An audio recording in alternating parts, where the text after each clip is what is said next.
Uniform civil code के अलावा सुर्खियों में प्रधानमंत्री मोदी की कल लोकसभा में दी गई स्पीच भी है। इसमें उन्होंने आने वाले लोकसभा चुनाव के नतीजों की भविष्यवाणी कर दी है।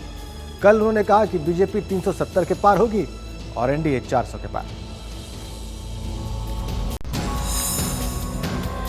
अब हमारी सरकार का तीसरा कार्यकाल भी बहुत दूर नहीं है और अब की बार मैं देख रहा हूं देश का मिजाज एनडीए को तो 400 पार कर पाई के रहेगा,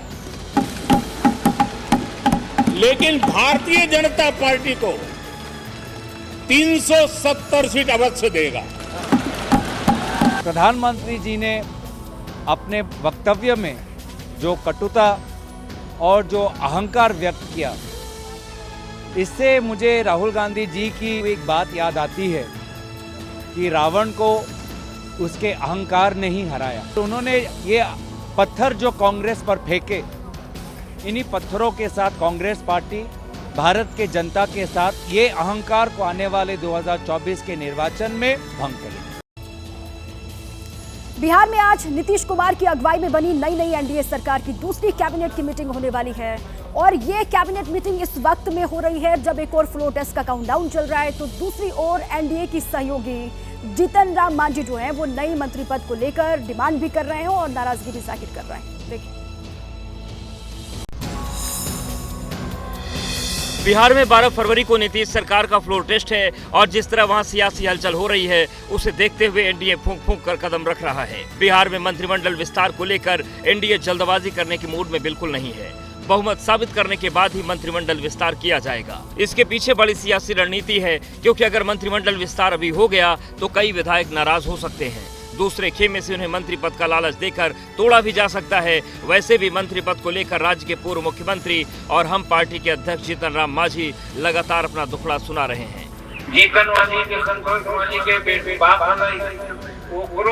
अनुसूचित जाति कल्याण विभाग, अब वो मंत्री बनने का वो अनुसूचित जाति कल्याण विभाग कहाँ आने के खाली यही विभाग हुआ है। इस बीच बिहार के सीएम नीतीश कुमार पीएम मोदी से मिलने कल यानी 7 फरवरी को दिल्ली आ रहे हैं। 8 फरवरी तक दिल्ली में रहेंगे। गृह मंत्री अमित शाह और बीजेपी अध्यक्ष जेपी नड्डा से भी मुलाकात करेंगे। इधर वाराणसी के ज्ञानवापी विवाद में आज एक बड़ा और अहम दिन है। कोर्ट के नजरिए से एक बड़ी सुनवाई इलाहाबाद हाईकोर्ट में होनी है और दूसरी वाराणसी की जिला अदालत में। ज्ञानवापी में व्यास जी के तहखाने में 31 साल बाद शुरू हुआ पूजा पाठ विधिवत जारी है। कोर्ट के आदेश के बाद काशी विश्वनाथ मंदिर ट्रस्ट की तरफ से नियुक्त पुजारी 5 वक्त पूरे विधि विधान से पूजन अर्चन कर रहे हैं। इस पूजा के खिलाफ मुस्लिम पक्ष ने हाईकोर्ट का दरवाजा खटखटाया था। आज उनकी याचिका पर सुनवाई होनी है। व्यास जी के तहखाने में पूजा पाठ शुरू होने पर भक्तों में जबरदस्त उत्साह है। इस बीच अब 5 समय की आरती के साथ 11 किलो के घंटे की आवाज भी गूंजेगी, जो श्रद्धालुओं ने अपर जिला मजिस्ट्रेट दफ्तर को सौंप दिया है। प्रोटोकॉल साहब थे, उन्होंने कहा घंटा भेजिए, वहाँ प्रयोग हो जाएगा। उनको संज्ञानता देते हुए हमने प्रार्थना पत्र दिया। इस बीच ज्ञानवापी विवाद को लेकर वाराणसी जिला अदालत में भी आज एक अहम सुनवाई होनी है। हिंदू पक्ष की ओर से मांग की गई है कि ज्ञानवापी परिसर में बाकी तहखानों का भी एएसआई सर्वे कराया जाए। ये याचिका राखी सिंह की ओर से दी गई, जिस पर आज सुनवाई होगी।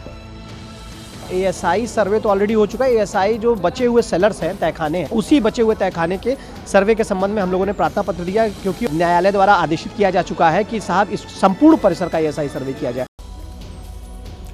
और अब बात पहाड़ों पर हो रही बर्फबारी की करते हैं। पहाड़ों पर देखिए, जमीन से लेकर के पहाड़ की ऊंची चोटियों तक बर्फ से इस वक्त ढके हुए हैं। कहीं पर बर्फबारी से रौनक बढ़ गई है तो कहीं पर लोगों की आफत भी बढ़ गई है। देखिए रिपोर्ट।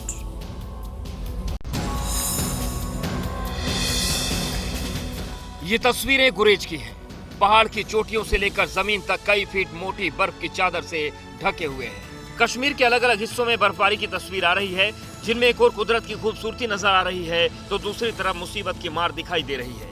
भीषण बर्फबारी ने लोगों को हाउस अरेस्ट कर दिया है। कुपवाड़ा से आई इन तस्वीरों को देखिए, कैसे कमर तक बिछी बर्फ का सीना चीरते हुए गाड़ी निकल रही है। भारी बर्फबारी के कारण जगह जगह रास्ते बंद हो चुके हैं। घर से बाहर निकलना दूभर है। दिन रात सड़क से बर्फ हटाने का काम जारी है। स्नो क्लियरेंस का काम है रोड्स के ऊपर, वो चल ही रहा है और इनफैक्ट मेजर रोड तहसील्स हैं, major towns have all been connected और क्लियर हो चुकी है स्नो। कश्मीर में बर्फीले अटैक की सबसे डरावनी तस्वीरें हैं। गुलमर्ग में एक और एवलांच ने दिलों में खौफ पैदा कर दिया। 6 लोग बर्फ में दब गए थे। खुशकिस्मत रहे कि वक्त रहते रेस्क्यू शुरू हो गया और इनकी जान बच गई।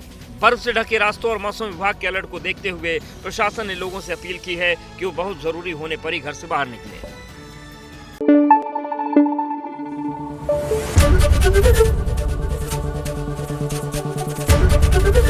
एबीपी न्यूज आपको रखे आगे।